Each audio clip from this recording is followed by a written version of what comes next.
Bueno, nosotros somos el equipo 3 y vamos a exponer lo que viene siendo 5 temas para la dimensión 2, que sería naturaleza y velocidad de propagación de la luz, el aspecto electromagnético y la luz como parte del mismo, reflexión de la luz en espejos, refracción de la luz en lentes y índice de la refracción, ley de Snell. De Snell. Bueno, primero vamos con lo que vendría siendo la óptica en general, que esta se divide en 3, que sería la geométrica, la física y la cuántica. En la geométrica, es el estudio de la luz mediante su representación con base en rayos que se desplazan en línea recta, que de esta manera se facilitaría los fenómenos como la reflexión y la refracción de la luz. El de la física sería el estudio de la luz tomando en cuenta sus características ondulatorias. Esto se podría aplicar para cuando son espejos cóncavos o ya sea los que están en los otros en las esquinas para ver que no se robe a alguien algo. Y la cuántica, la óptica cuántica, en esta se considera la luz tiene naturaleza corpuscular, es decir, que está formada por pequeñas partículas que al incidir sobre los objetos puede producir cierto tipo de fenómeno como el fenómeno fotoeléctrico. Creo que esta también aplicaría para cuando se hace lo que vendría siendo un arco iris, ya que el arco iris se crea gracias a las gotas que hace que reflejen el sol y que estas mismas, los rayos del sol, y que estas mismas hacen que se cree el efecto o la ilusión de un arco iris. Ahora seguiría mi compañera. ¿Sigo yo todavía? Es naturaleza de la luz. Bueno.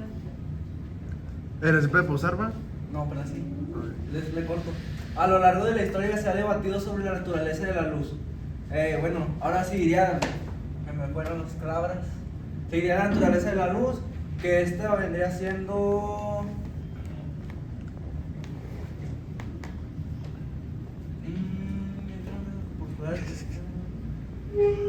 Me perdí un poco, pero ya.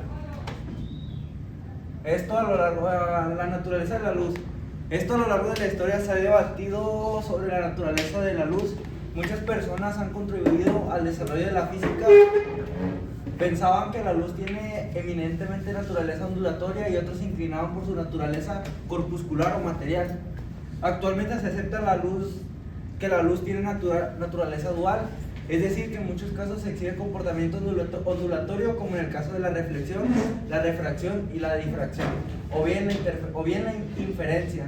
Todos esos fenómenos ondulatorios los presenta la luz, pero la luz también exhibe características cuánticas o corpusculares, pues existen fenómenos en los cuales la luz se comporta como si estuviese formado por partículas que chocan con los objetos, y esas producen los materiales, como es el caso del radiómetro, que cuando es expuesta a la luz hace que las paletas giren aún, y cuando están cerradas en un bulbo de vidrio.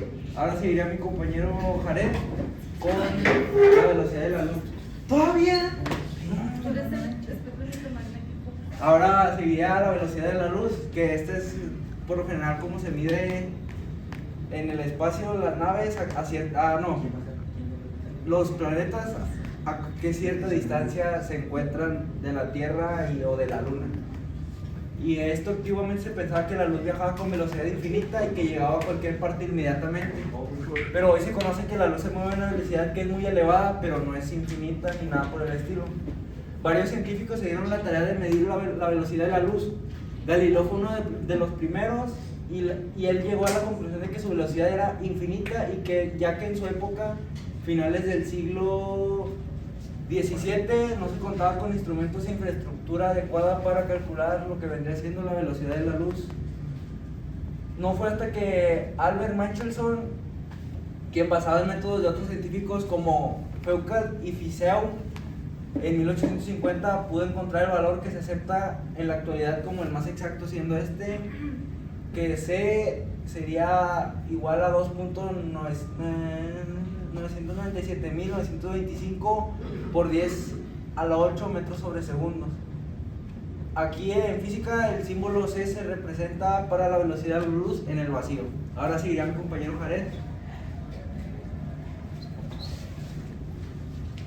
El espectro electromagnético es una mención muy importante dentro de este tema de la óptica. ya que lo constituyen diferentes clases de radiación electromagnética. Todas estas están formadas por un campo eléctrico y uno magnético que oscilan perpendicularmente a su vez que se desplazan. La luz es visible pero en una pequeña región del espectro electromagnético, dentro de un rango de aproximadamente 400... ¿Cómo se lee eso? Nanómetros del color violeta hasta 700 nanómetros correspondiente al color rojo. Listo. ¿Quién va? Yo. Acá. ¿Qué? Yo lo ocupo. Ahora el tema es sobre la reflexión de la luz. Dentro de su comportamiento ondulatorio, la luz exhibe el fenómeno de la reflexión, lo que podemos visualizar fácilmente, al menos en un espejo, un charco, un estanque con agua que esté calmada, quieta, el reflejo de la luz pues en los metales y en otros objetos. El fenómeno de la reflexión se replica en la óptica geométrica mediante líneas rectas llamadas rayos. La ley de la reflexión establece que el ángulo del rayo incidente es igual al ángulo del rayo reflejado, como por ejemplo se puede ver aquí en esta figura. Ahora, en algunos ejemplos de la reflexión son los espejos, en donde están los tipos de espejos que son los planos, que es pues el tipo más común que usamos casi siempre en nuestra vida, ya sea cuando nos vamos a arreglar o cualquier cosa, o simplemente cuando estás pasando por una superficie que tenga un espejo reflector. Su superficie no tiene ninguna curvatura. Este espejo forma imágenes virtuales, ya que aparecen como si estuvieran dentro del espejo y a la misma distancia. Y pues como dije, este es el tipo más común que utilizamos casi siempre. Ahora, espejos esféricos. Estos están formados por una sección de una esfera reflejante. Existen dos tipos: los espejos cóncavos, que son los que forman en la parte interna de una sección de esfera reflejante. Este tipo de espejo puede formar imágenes reales o virtuales en función de la distancia que tiene con el objeto. Si el objeto se encuentra más alejado de la distancia focal del espejo, la imagen será real e invertida. Un espejo cóncavo es convergente, ya que los rayos paralelos que inciden en él se reflejan y se concentran o convergen en el foco, que pues el foco sería la parte que está aquí en medio, que es pues en donde se concentran todos los rayos de la luz. Ahora, los espejos convexos o divergentes son los que se forman en la parte externa de una sección de una esfera reflejante. Este tipo de espejo solamente puede formar imágenes virtuales independientemente de la distancia del objeto al espejo. Es divergente, ya que los rayos paralelos que inciden en él se reflejan y se separan, pero su prolongación hacia atrás del espejo forma la imagen virtual. Bueno, estos son los tipos de espejos que pues se pueden utilizar para diferentes campos. Y pues ya, eso sería todo.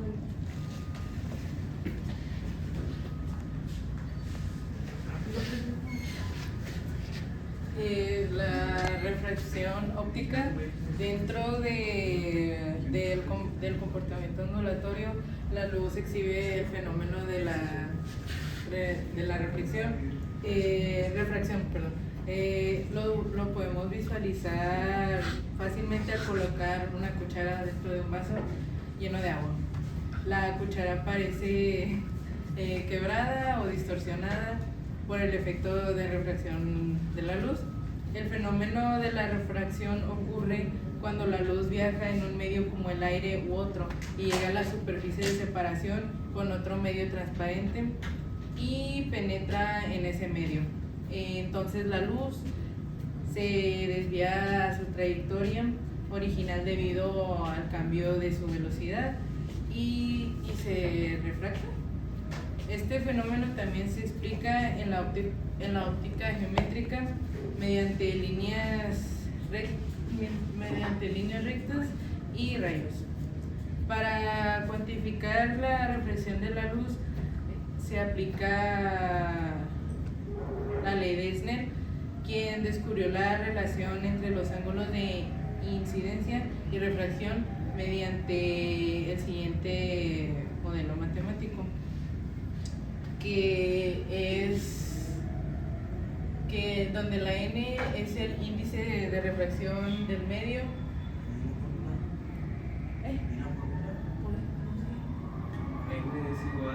N es igual a seno del rayo de F. No soy. Seno del radio. Y luego el ángulo del rayo incidente y el ángulo del rayo de refracción.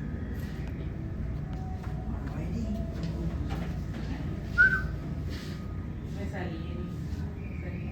Ya, sí, nomás sí Y bueno, eso es todo. Bueno, como podemos observar la fórmula, que pues como ya lo dijeron, es el índice de refracción del medio es igual al seno del rayo del incidente sobre el ángulo del rayo refractado, y pues eso ya daría el índice de refracción del medio, ¿verdad? Bueno, esos fueron todos los temas que se presentaron para esta dimensión. Pues eso sería todo. Es toda la etapa 4. Fue un gusto haber conectado con usted, profesor.